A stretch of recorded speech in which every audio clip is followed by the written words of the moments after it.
I'm sure you didn't know that 73% of home aquariums die within the first 6 months. Look, I know you don't want to be part of that statistic.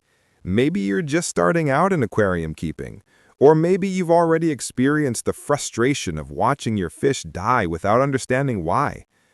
The truth is, there's a huge difference between setting up an aquarium and creating a healthy ecosystem that will last for years. And today, I'm going to show you exactly what the 7 mistakes are that are sabotaging your aquarium. Some of them so subtle you might not even realize you're making them. By the end of this video, you'll discover why that fish that died out of nowhere was actually giving you warning signs for weeks, and how a simple 2-minute change a day can completely transform the health of your aquarium. So stick with me until the end. Like and subscribe to our channel because I'm going to share a tip that took me a few years to learn and that could save you hundreds of dollars in fish and equipment. 1. The rush mistake. New tank syndrome. Let's start with mistake number 1, which is responsible for 80% of deaths in the first few months. Mistake number 1, setting up and populating the aquarium on the same day. Imagine if you moved into a house with fresh paint, no water, no lights, nothing working. That's exactly what happens when you add fish to a newly set up aquarium. A new aquarium is like a ghost town, beautiful on the outside, but lifeless on the inside. There's still no microscopic cleaning crew, the beneficial bacteria that will process the fish's waste. What actually happens? You add the fish, they produce ammonia, which is toxic. There aren't enough bacteria to convert this ammonia. The fish literally poison themselves. The golden rule? Cycle for at least 15 days. Use products with live bacteria, or leave the aquarium running with a few crumbs of food to feed the first colonies. But don't worry, because the next mistake is even more insidious. It happens even in already established aquariums. 2. The silent killer, overfeeding. Mistake number 2, too much food equals too much love. This is the most emotional mistake there is. You look at those fish's eyes and think, poor thing, he must be hungry. Result? You become a doting grandfather of the aquarium hobby. A myth many people share is that fish are always hungry, but the truth is that fish can go up to 7 days without eating without any problems. The cruel math of overfeeding. Extra food, to decomposition, to ammonia, to nitrite, to nitrate, to algae, to stressed fish, to disease. It's like a toxic domino that brings down your entire ecosystem. I had a client who fed his fish 4 times a day because they seemed happy. In 3 weeks, he lost 12 neons in a 200-gallon tank. The water was crystal clear, but the parameters were lethal. If there was food left after 2 minutes, you've given him too much food, period. Speaking of crystal clear water, this brings me to the next mistake, which is precisely thinking that clear water means healthy water. 3. The illusion of clear water. Mistake number 3, trusting only what your eyes see. Here's a truth that will shock you. Crystal clear water can be more toxic than slightly cloudy water. It's like a person who appears healthy on the outside but has high blood pressure. The problem is invisible, at the microscopic level. The invisible culprits? Ammonia, 0 ppm equals safe, 0.25 ppm equals red alert. Nitrite, ammonia's evil cousin. pH imbalance, residual chlorine from topwater. I received a frantic call. My fish are all on the bottom, gasping for breath, but the water looks beautiful. It was chlorine poisoning. The person forgot the water conditioner. Invest in basic tests, pH, ammonia, and nitrite.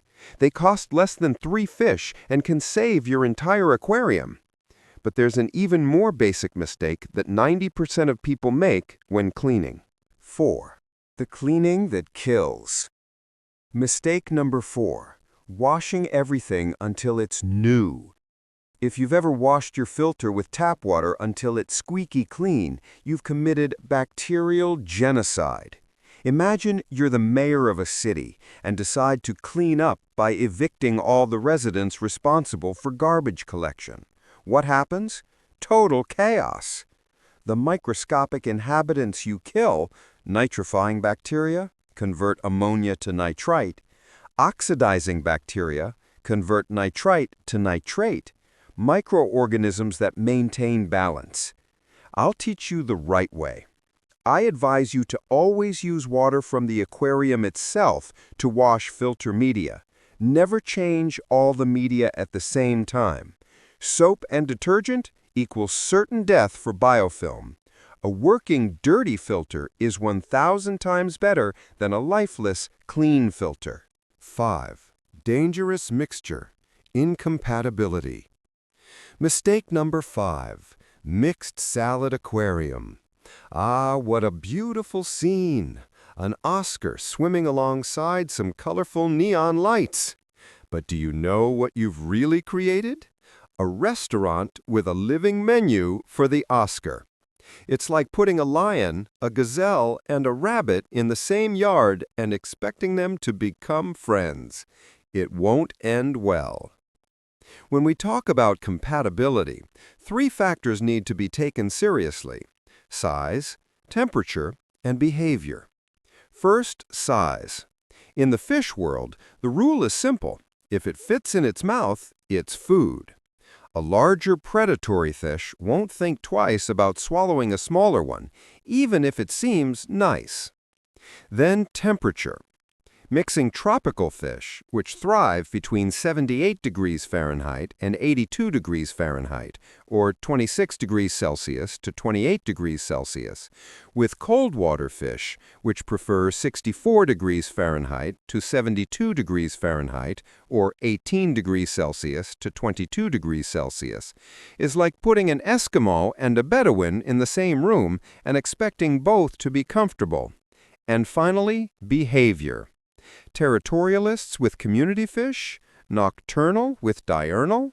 This is a recipe for stress, flight, and even fights. Want a practical example? Putting a betta with any colorful large-tailed fish is asking for an aquatic gladiator duel. But if you think choosing the right fish solves everything, wait until you see the next mistake. 6. Overcrowding. The tiny apartment. Mistake number 6. More fish equals more joy. This is one of the biggest lies they tell you. You buy a 50-liter aquarium and put 20 fish in it because it looks nicer. It's like putting 8 people in a single room. The calculation is simple and saves lives. See below. Small fish, neon, guppy. 1 fish per 3 to 4 liters. Medium fish, angular angelfish, 1 fish per 15 liters. Large fish, Oscar fish, 1 fish per 80 to 100 liters. What happens when overcrowded? Competition for oxygen. Accelerated accumulation of toxins. Stress equals weak immune system equals disease. Insufficient territories equals aggression. It's like a party where 100 people are invited to a house that fits 20.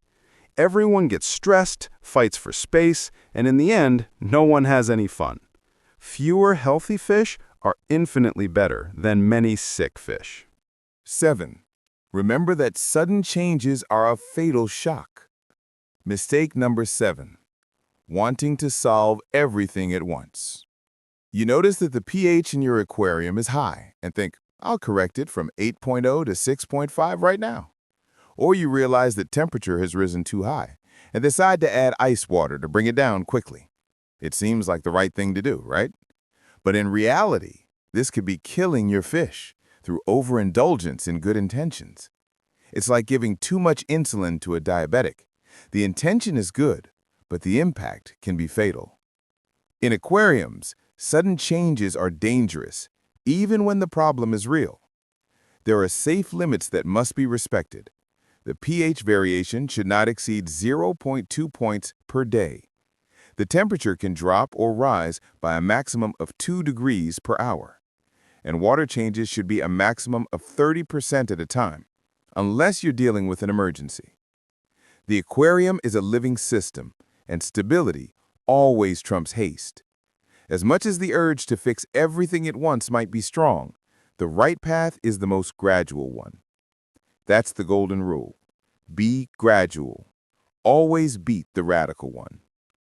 And now that you know the 7 most common mistakes that sabotage aquariums worldwide, tell me, which one have you made? Or which one surprised you the most? Comment below. Look where you've come. Now you have the knowledge that separates the amateur aquarist from the successful aquarist. Each of these 7 mistakes we just covered may seem small in isolation, but together they're like termites destroying the foundation of your home. The difference between having a surviving aquarium and one that thrives lies precisely in these details. When you master these fundamentals, something magical happens. You stop being just a fish owner and become an ecosystem creator. And that tip I promised? Here it is. Spend 2 minutes a day simply observing your fish. Not feeding, not cleaning, just observing. Within a week, you'll get to know each one's normal behavior. When something changes, you'll catch it before it becomes a tragedy.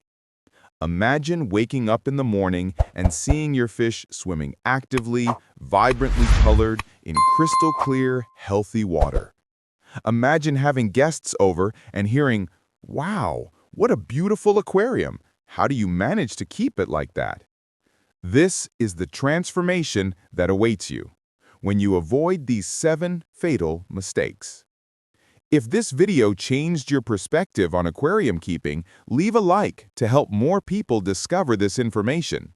And tell me in the comments, which of these mistakes have you made? No judgments, just so we can learn together. If you want more content about aquarium keeping without the fluff, subscribe to the channel and activate the bell. Every week, I bring practical tips that really work. And since you've made it this far, how about checking out the next video where I show you how to set up an aquarium from scratch for less than $200. The link is right here. Until next time, and remember, in aquarium keeping, patience and knowledge always beat haste and improvisation.